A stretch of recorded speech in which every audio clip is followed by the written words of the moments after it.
Once, the legendary evil dragon Balak Morn rose in the east and set his sights on the peaceful kingdom of Pungary. When he attacked, only one hero was brave enough to stand in his way. Wielding nothing but a simple sword, the hero fought the dragon fiercely for hours until, with his final attack, his sword pierced the dragon's eye, causing the beast to retreat. It is said that when the dragon returns, the only weapon that can stop it will be the blade that once claimed its eye in ages past. Nothing too original, right? Heard many stories like this before. A legendary weapon that the players need to find in order to defeat the bad guy. But I want to really look closely at this example and make you understand how this can change the way you award magic items forever. Sup Punions, Chris Punking here with the new TTRPG advice for your games. My advice is simple. Magic items are not created but rather forged through heroism, aka by doing cool shit with them. The sword in the story was not magical until the hero took the dragon's eye with it. At that moment, it became magical. Normal sword, used for epic deed, becomes magical. While not every magic item in your game needs to be created like this, your PC's magic items should, because your PCs are the people in your game doing the coolest shit. Let's say you have a fighter who fights with a trident. Now let me ask you, how many magical tridents do your players normally find in your game? I would not think too many. But you can bet your butt that this fighter is gonna find a magical trident. Because we DMs are nice. Yes, we are. But it still feels weird. And a trident is one thing. But what if you have a character who wants to reflavor a spear as an umbrella because he thought it would be funny? And now he needs to find a magically enchanted +1 rain repelling tool which doubles as a murder implement because otherwise he will not be able to damage werewolves anymore. This is what you might call immersion breaking. And we accept it because we simply know no other way. But what if I told you that our story of the sword that took the dragon's eye contains the solution? Instead of finding a new umbrella weapon, the player's deeds with his current umbrella have caused it to become magical. If he kills a troll with his umbrella, the umbrella will remember this. It will rise into legendary status. It will be sung about in bard songs, becoming a +1 umbrella of defeating the large boys. Now your PC will have a much closer relationship with his weapon, because he's the one that made it what it is. And you, the DM, won't have to introduce random idiots into your world that also fight with umbrellas so your player can loot the +1 umbrella of their corpse. Because if everyone is using umbrellas, then no one will get wet. Then your players will no longer feel special for using one. I love this, because it turned what was arguably a weak point in the way we used to run the game into something awesome. And who says a weapon can only evolve once? After becoming a +1 umbrella of defeating the large boys, the fighter in question might at one point roll a natural 20 to avoid a dragon's breath weapon. And now the umbrella evolves once more. It is now a +2 umbrella of defeating the large boys and deflecting bad breaths as well. Now it even makes sense that your players get +1 magic items before they get +2 magic items. Not because the DM needs to balance encounters, but because they simply haven't done enough cool shit with them yet. The item needs time to grow in power, just like the players.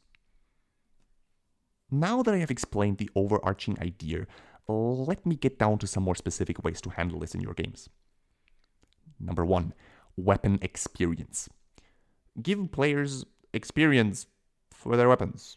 It's pretty self-explanatory, really. Once their weapon has gained enough XP, it levels up. You could even come up with a skill tree or something beforehand.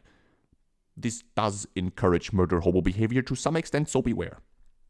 Maybe you could say that evil actions result in cursed magic weapons, which Honestly, sounds like the most awesome hidden rule set ever. Number 2, weapon milestones. This is the one from the story above. Wait for an epic kill or badass moment with the weapon and give it a cool awakening as it happens.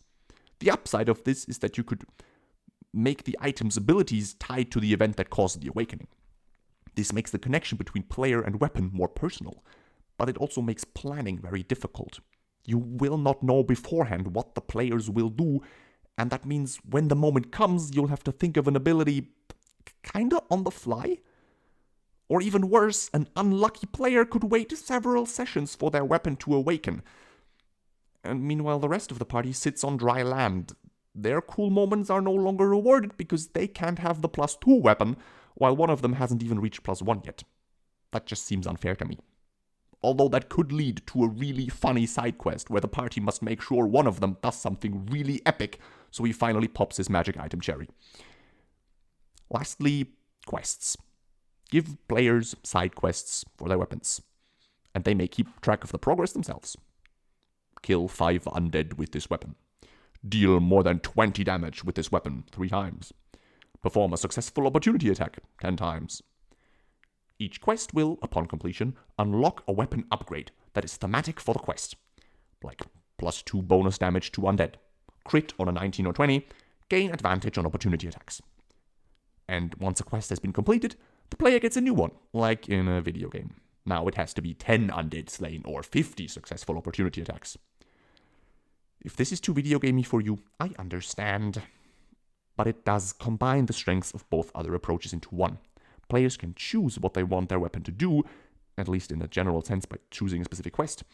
And the upgrade is also thematic to their heroic actions, because this is how they were designed. The undead quests boost the weapon's efficiency when fighting undead. It just makes sense. Also, number 4, your idea. In the comments. Go there now. How would you use this? Would you use it at all? And then some more general tips and tidbits to consider. Don't limit yourself to weapons. Your cloaks, shoes, armor, shields, holy symbols, and wands all can awaken if you so choose. Wizard rolls maximum damage on a fireball. His spell focus awakens. Rogue evaded 50 points of damage with a clutch deck save. His boots are magical now. Paladin gets crit twice in a row and is still standing. His armor awakens as his tankiness reaches legendary status. Lastly, names. When an item awakens, your players must give it a name. This is important. Sorry, I don't make the rules. Actually, that's a lie. I did make that rule, and you better adhere to it. Now, given that this is 3 entirely separate homebrew systems, overhauling basically the entire item catalog of the game, I hope you can excuse me that I don't have an entire library worth of stuff for you to check out. There is a document with some ideas in the doobly-doo, if you want to look at that. But, tell you what, if this video gets 500 likes, I will make a second follow-up video delving into some more concrete magic item upgrades and making a bigger PDF that has some more useful things in it for you guys. So like the video if you want to see that, and subscribe if you want to get notified when that eventually happens.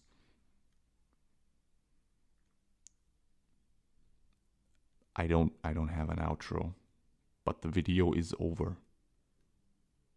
Do you need an outro as a YouTuber? I think you do. But right now I don't have one. Leave suggestions for outros in the comments. Bye.